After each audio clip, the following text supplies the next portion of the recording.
Global happenings today. We communicate. We analyze global news. Stay tuned.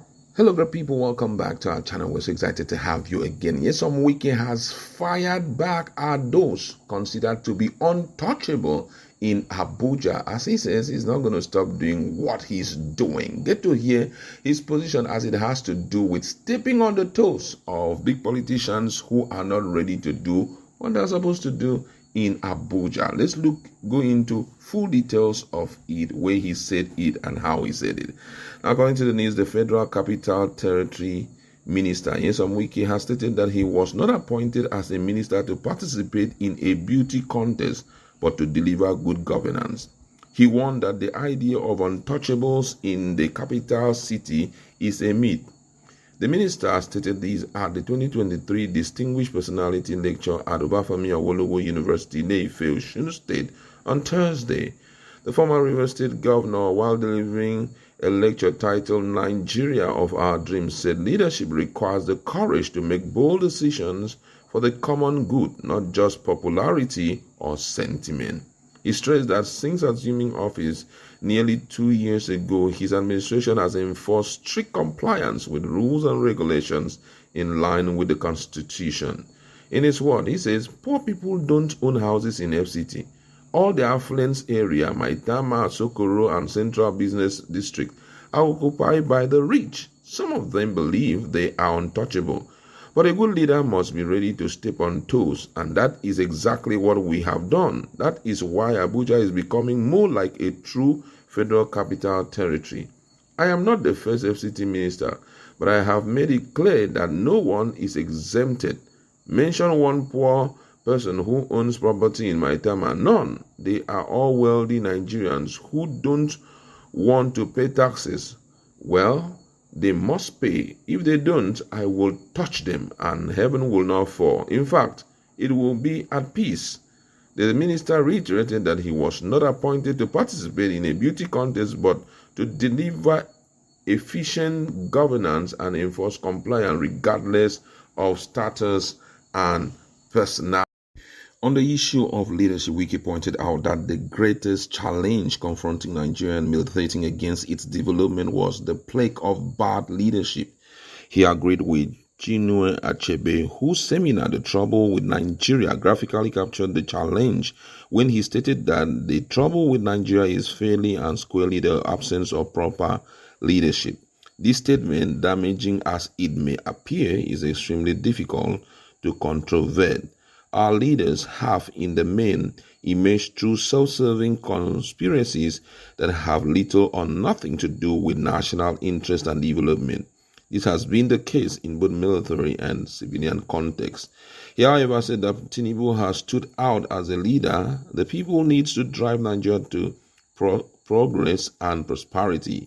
He explained that Nigeria needs a leader that was prepared to lead with sound character and resilient in the face of challenges. He added that the leader must also be a person who believes in the infinite possibility that the Nigerian nation exemplifies while taking solid, proactive, logical, and well-informed decisions that would maximally actualize her potential. This leader, he said, must have the courage and audacity to act, build, innovate, and generally expand the frontiers of development with a hands-on approach that will emphasize excellence over mediocrity. He added that more importantly, the leaders of Nigeria's dream must create a society of free and responsible citizens whose potential flow freely and free enterprise thrive. Let me make bold at this juncture to state that today in our country we have such a leader in the person of Tinubu.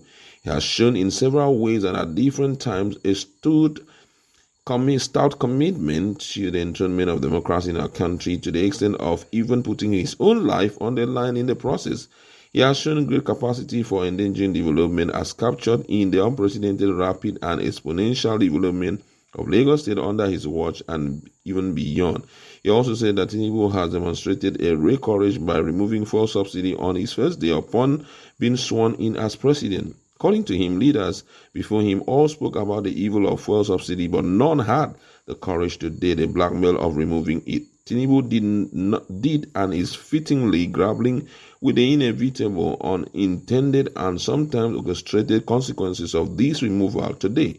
Our state have far more resources to develop. The debts are no longer piling, and the prices of fuel is gradually but steadily adjusting downward in tandem with the forces of demand and supply and the strict implementation of regulatory conditionalities.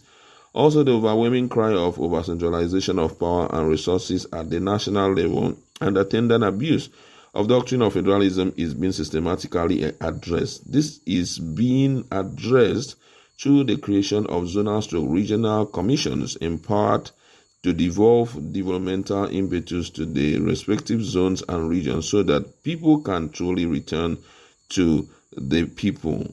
As power can truly return back to the people. On security, Wike said that the situation was being addressed through proper funding and the training and retraining of security forces. Minister added that Tinubu's approval for the recruitment of forest guard across the country to take charge of nation's forest bandits and terrorists would no longer find incubation points and free territories to operate.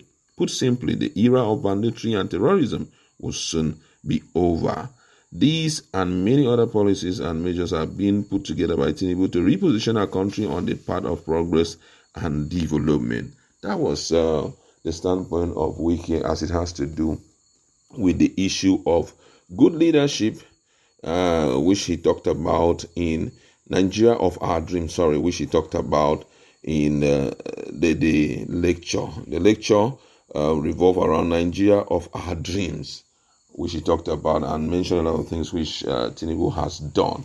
But the big question is some of these claims that we are hearing, how true it is. Though he says he's going to still continue with stepping on toes and doing what he's supposed to do because he has not been called into, fashion design and all of that. But he's going to do the needful. My colleagues in the house, and we just want to talk about this. Do you think all these things outlined by Wike has been properly carried out by him, or is it that Bola Tinubu is dressed with a borrowed robe in this case?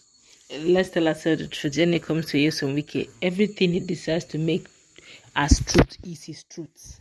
Wike does not listen to anybody's truth. He doesn't listen to anybody's fact. What he calls his fact happens to be his fact. He doesn't care what you think. If he tells you that Tinubu is the best president, I can tell you for free that in Wike's term and terminology, Tinubu is the best president. Whoever Wike decides to support is the best person to watch. Is the best person to. But let's look at this analytically without, being biased. Has the president done well? Well, for the elite, they will tell you there have been no such. If there's any, leader that have done more than enough, they will say someone like Bola Tinubu. Because if you go to Abuja now, things that have happened, they will tell you that if not for Bola Tinubu coming in and bringing someone like Yeson Wike to make this happen, maybe Abuja wouldn't have been this beautiful. So to some person, they will tell you, yes, Wike is coming in via Bola Tinubu, it made a lot of sense. While some will tell you, to the poor, it has never been this terrible.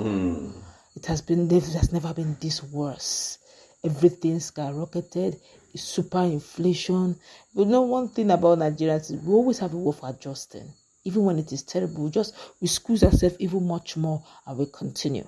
So it depends on which of the fence you are in. If you are the super elite who enjoys the sweetness of politics and you are in the government do you really think that it's the super elites that are enjoying all politicians? Well, when you say super elite, politicians, because they get some funds where they don't even really work hard for, because these are actually public funds that they have access to. But the super elite also because to some extent, they can afford special extra security. They can afford also to live amongst the rich, amongst the politicians, like they are living in Abuja, they are Sokoro, the Maitemas, the poor cannot live there. You have to be super rich to be there. And if you have the money and you have the wherewithal to get your security and you have the influence or the to mingle with the very rich, you can almost live a life of a politician.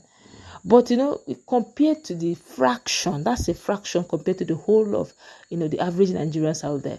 That fraction is so so small that you could literally hear the voice of the poor saying it's very, very bad. But now the question now is the way the systems have been, the organization have been captured, such that even if the election takes place today, now as you speak, Bola Tinubu will win. Everything is on ground to make him win. But even the way it is structured now, the vote of the electorate does not count. Whoever the elite say will go and win. If they endorse you in their party, my brother, you have already won. All right, that's what we like to.